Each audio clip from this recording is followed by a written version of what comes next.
Girl aligned her foot with the shoe, and then made a mark with a kitchen knife. This was the only way to cut it off accurately. The reason she was so ruthless was simply so she could wear the shoes and marry the prince. Ironically, however, she cut off the wrong foot. Her mother smiled slightly when she saw this, and then kindly cut off her daughter's left foot. But the girl's sacrifice went far beyond that. In order to marry the prince, she even underwent plastic surgery, but the doctor's methods made her wish she were dead. The surgical tools were nothing more than a chisel. The eyelash transplantation was even more outrageous. They were sewn on with needles and thread. The bizarre doctor even wiped his nose on his gloves to disinfect them. The girl's sacrifice was only the beginning, and had recently lost her father. Her mother then remarried with her and her sister, and married an old man, and this was merely because the old man was a nobleman. Marrying him not only allowed her to enjoy wealth and luxury, but also enabled her two daughters to achieve social mobility. The old man had a beautiful daughter, who would now be Anne's stepsister. After seeing her beauty, and began to feel inferior. That afternoon, her mother married the old man, and that evening, the family had a joyful dinner together. Then her stepfather threw the cake in Anne's face. Seeing her mother dare not speak out in anger, and could only force a smile despite her embarrassment. After all,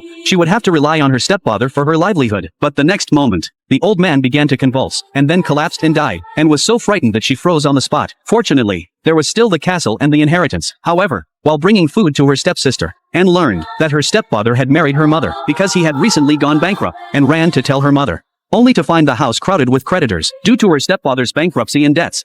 Not only were the land and livestock seized, but even her mother's own money was taken. Afterward, her mother collapsed in despair, and knew how difficult it was for her mother. So she said she could marry the prince. That afternoon, a messenger from the palace arrived at the door. The prince was going to hold a ball in 4 months, to select his queen. So he notified the noble women to prepare, and was very happy to hear this. Because as Anna's stepsister, she was also eligible to attend the ball. She even fantasized about being with the prince. To seize this opportunity, her mother decided to mortgage all their belongings, and bring in to a doctor for plastic surgery. Once Anne became the princess, they would never lack money. The doctor proposed first removing the braces, then reshaping Anne's nose, and finally extending her eyelashes, and was thrilled upon hearing this. But her smile soon faded after the surgery, and had to wear the nose brace until her nose was completely set. One day, Anne returned home, and happened to discover something scandalous in the stable. She quietly slipped in to investigate, and saw Agnes and the stable boy's scandalous affair. Agnes had already fallen in love with the stable boy, and she was caught red-handed by Anne, and naturally wouldn't let this opportunity slip away. She told her mother everything. Her mother was furious when she found out, so her mother punished her by making her a servant, and forbade her from attending the prince's ball. The stable boy was also driven away by her mother, and was overjoyed when she heard this. With Agnes, her powerful rival,